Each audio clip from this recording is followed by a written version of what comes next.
One of the quickest ways to discover that you need a haircut is to actually start filming yourself. Bear with, please. So I'm here today to do How Do You Read Poetry Tag. Well, I immediately began to think of two very different videos rather, to make about poetry. This one, the tag, and then a separate one about how to begin reading poetry if you haven't read much in the past. The recent past. I think we've all been pulled through poems at school. But if you're thinking, I find it intimidating, where do I start? I've got a poem video brewing in my mind at the moment as we speak. But let's do the tag. First of all, I want to say my answers are going to be odd, because I'm interested in intermediality, which is where you have a couple of arts crossing over. So therefore, a lot of these questions tend to be about poems in books. Whereas I'm really interested in video poetry, for example, where there's a poem, but there's a video accompanying it and it's all of a piece. Or maybe spoken, which is called sometimes spoken word, which is performance in it. Or also where the words in the page make a shape. That's often called concrete poetry. And those especially interest me. But I also like just the plain words in the page. You get a book of poetry. So I'll give it a go. Let's see how we go. First question, do you prefer poetry ebooks or print books? Well, right off the bat, I'm going to say not really either. I prefer the sound of the voice of the poet reading their own poems. I think that is the best way to capture the way it was intended to be read and understood. Now, I read a very good book on this about 15 years ago and ended up getting my own, found it in the local library, ended up buying my own second-hand one, and it's this one, Catching Life by the Throat, Josephine Hart. And the subtitle, How to Read Poetry and Why, Poems from 8 Great Poets. So Josephine Hart, bless her cotton socks, realised people were missing out on poetry and finding it always difficult because they couldn't hear it. And she organised readings with really good actors. And then, in fact, I think the back of the book has got a wee CD in it of some of these recordings. Organised them to be in London, yeah. There's the CD and there's the lady herself. And I'm not sure if they're still ongoing or not. She has since passed away, but they were immensely successful. Now also you can find a great number of poets reading their own poems recorded in, I think it's the Poetry Archive for the UK, and Poetry Foundation for America is a source of great information, writings about poems on the page, and I think a few recordings as well. So I recommend those highly, because this is going back to the way poems originally were, sitting around a fire, people telling stories, people trying to remember a really long story, a really long epic story, by having it rhyming, and then you could remember the rhymes, or possibly having it set to music or a particular rhythm that, as somebody played a harp or whatever, you would then say the poem. If I have to choose between ebook or print, I do like the tactile feel of print books. And when I'm trying to read ebooks, my eyes get bored. I feel like I'm going nowhere. You just sort of scroll and it's exactly the same kind of page appears again. I find that quite wearying and boring. So I do like the book, but preferably the voice of the poet themselves. Question 2. Where do you read poetry? Is it in public, in private, in a particular place? For me, it tends to be around the house. I have little stacks in different places. I can see some just out of the corner of my eye here. And as my daughter said just this afternoon, where did all these books come from that were on the kitchen table? So yeah, round and about and everywhere. And I'm particularly reading a lot of poetry at the moment because I am writing it. So I'm trying to absorb several different poets at the moment.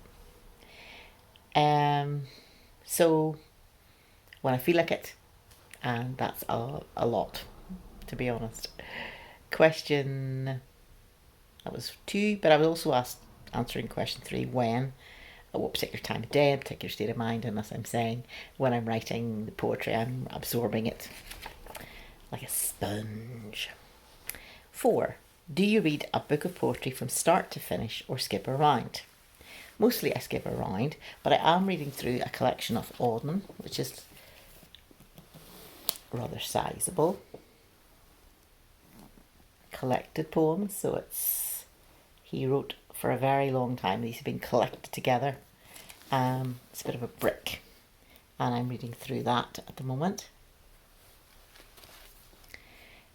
And I started off pretty much reading them all in a row, and then I did a bit of skipping, but I do want to read them all and get a handle on his voice and all the poems he's read.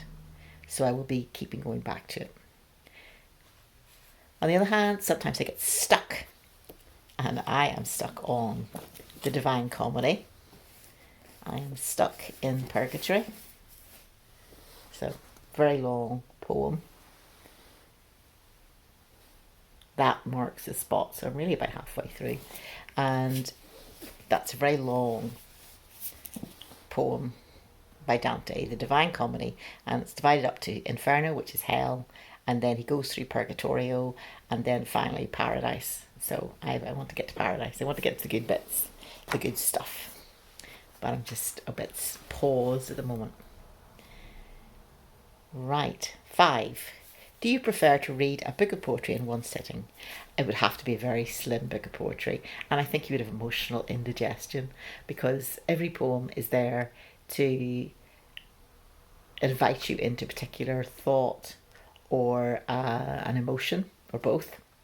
And obviously they tend to be different. So in the one even small book of poetry, you're going to be asked to go through a wide variety of emotions, and I just think you would end up with, what did I call it here, emotional indigestion. So moving on, question 6. Do you mark favourite poems? If so, how? When I was much younger, about 12, I had a friend who put together a commonplace book where she would start writing out favourite poems and songs, and I copied her in that and kept it going for a while, paused. I haven't continued it, but I'm now at this age, slightly more than 12, thinking of resuming it, because I want to keep the really good poems and poets before me, and as I write, to cold-bloodedly put my very best reworked effort in front and alongside them, and then compare them and challenge myself to get nearer to what they have achieved. And this is the thing about poetry, just to divert a quick taster for my other video on getting into reading poetry. The tip of the iceberg tends to be what is remembered. So for a very famous poet, there'll be maybe 2 or 3 poems remembered over their entire lifetime, and maybe out of that there'll be 2 or 3 lines that are always quoted for them. And that's part of the thing for a commonplace book, that to catch the best of the best for me personally, that I like and that I want to remember and aim at writing as a benchmark, a high benchmark to aim for. And practically speaking, do you mark favourite poems? At the moment I turn the corner of the page down. So, question 7. Do you indulge in marginalia or otherwise mark up the book's pages? I thought that word indulge was really, really emotive, and it kind of gave an idea of what the person asking the question thought. Obviously not in favour of marginalia or marking up.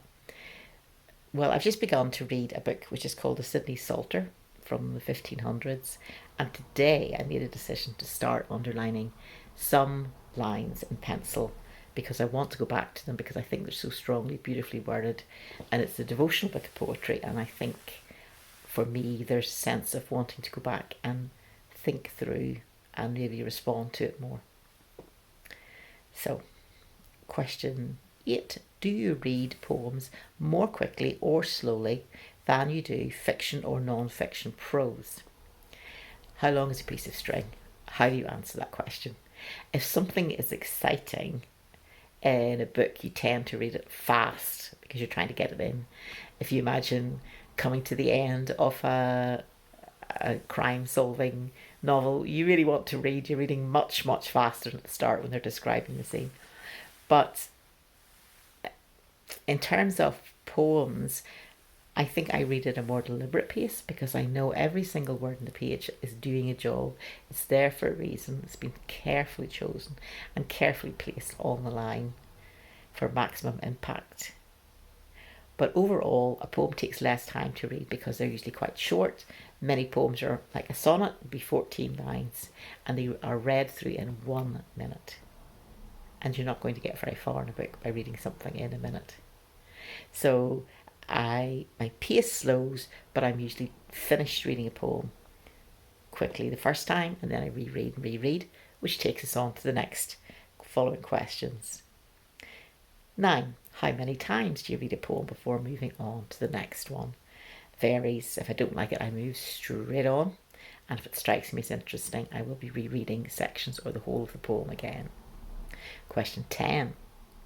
How many times do you read a book of poetry before moving on? And again, it depends on the author.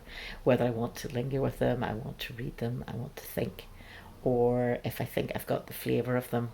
And sometimes if they're a new to me poet, and I read 3 or 4 poems and they really are giving me nothing and are in a very different style to what I want to write in, I might just leave them. There are so many poets writing nowadays.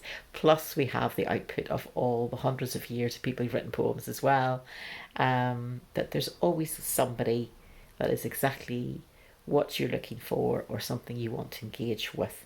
You don't have to plow on reading a poet that you don't like, that isn't speaking to you. There's so many different styles. Okay. That's 10. 11. Do you like to research as you read, such as looking up words, learning about the poet, or reading critical reviews? Yes, I get interested in the poet and the other poets around them, because the minute you start to look at one, you find out that they're influenced and they're saying, oh, I really love, say, Thomas Hardy or somebody else's poems before them.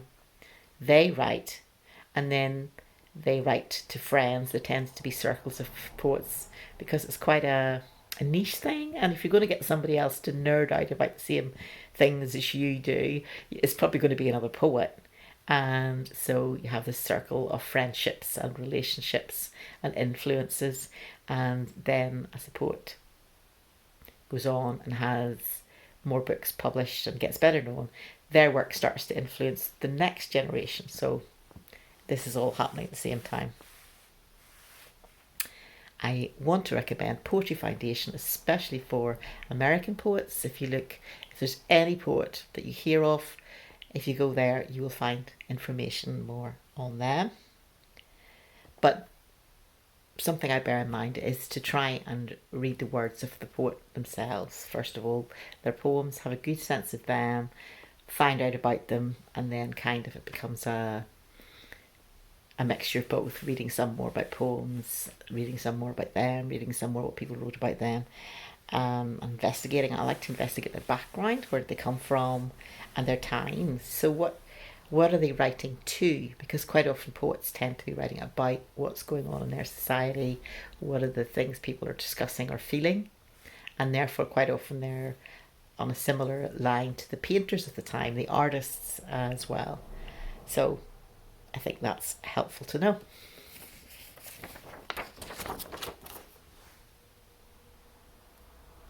And here we go. We're into the last few questions. You've done well to be sticking around.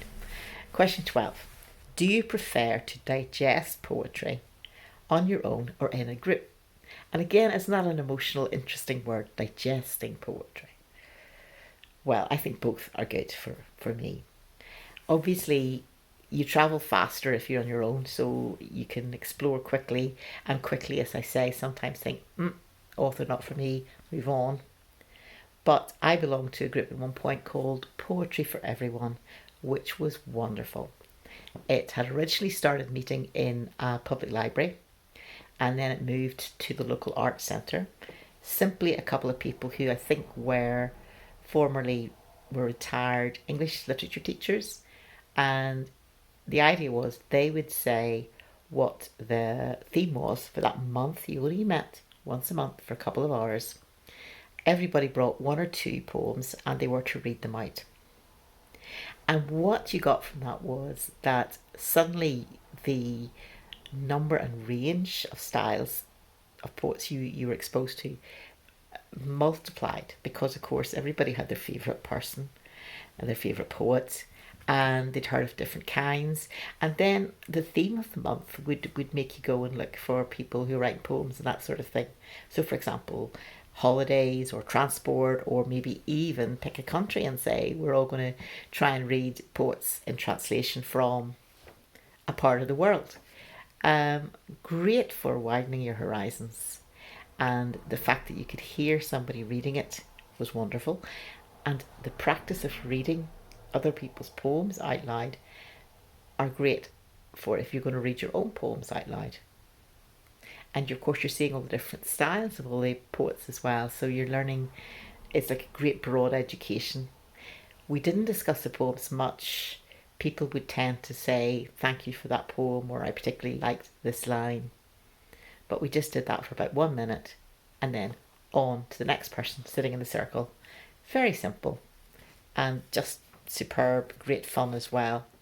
Yeah.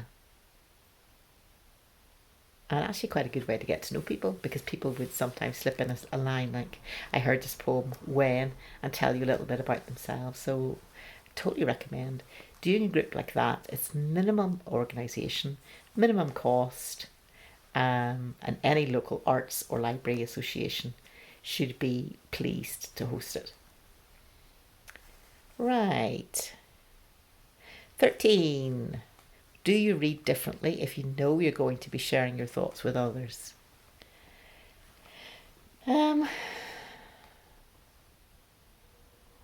First of all, I think I need to open the curtains because it's got very dark. Let's see. Let's get more light. It's a bit better now. There we go. Okay. Question 13. Do you read differently if you know you're going to be sharing your thoughts with others? And the answer is yes, of course. I have prepared to share with you. I've made some thoughts and I've got some books that I've been showing. And so you do prepare more. Because you want to be passing on something that's considered and worth hearing and benefits the hearer. So I hope that's true for you. Question 14. Bonus question. Do you agree or disagree with the statement, poetry is not for tourists? Well, I have a book that discusses that in a way, challenges it. Poems on the Underground. These are, I must admit, I love the poster as well. It's part of the London Transport. Oh, it's in the back. Sorry. Isn't it fabulous? People being sucked into the underground. This whole scheme started with the London Underground and spread to subways in other cities, possibly near you. And the idea was to put poetry up as posters where people would see them while they're waiting for the train. So these are poems for tourists. These are for people passing through really quickly and yet able to get something entertaining, thought-provoking, serious, opening your world kind of impact. And that, I think, is what is so special about poetry, that it is so condensed, and why, and in fact, I think it's excellent for our current age, because people tend to think in little short bits of time, a bit like looking at social media posts, and poetry can make that time so worthwhile. I do think in terms of tourism, I think that some poets and poems give more to you, and some people will say that certain poems, like the Dante, will be something they live with and reread and reread and reread. And that's what you have to find for yourself. So I just encourage you to keep reading. I'll try and get this video made encouraging you to do that. And it reminds me of in Friends, when Ross was upset that his first marriage hadn't worked out, and the other people around him said, look, there's lots of different kinds of, well, in this case, women. It's like ice cream, lots of different flavours. And at the end of one episode, he says, I've got a spoon again. And it's like that with poetry. Lots of different flavours. Get your spoon and enjoy. Bye for now.